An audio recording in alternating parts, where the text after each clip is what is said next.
যে আমরা আফ্রিকার জঙ্গলে ঢুকছি।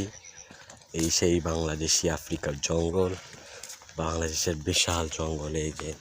এই জঙ্গলে ঢুকতেছি, আপনারা দেখতে পাচ্ছেন এই যে বিশাল জঙ্গল। এই যে খালি মাঝখানে একটা রাস্তা আছে, এই যে জঙ্গল, ওই যে বিশাল জঙ্গল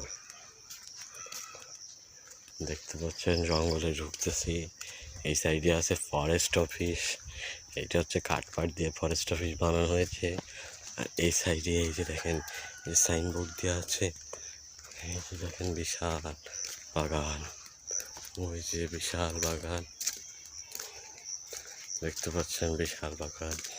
হ্যালো গাইস, দেখতে পাচ্ছেন বিশাল বাগান। বাগানের মধ্যে ঢুকেছি, আজকে এসেছি এইগুলোর একটা ভিডিও আপনাদের কাছে শেয়ার করার জন্য। এই সব জায়গায় থাকে কিং কোবরা এবং রাসেল ভাইপার।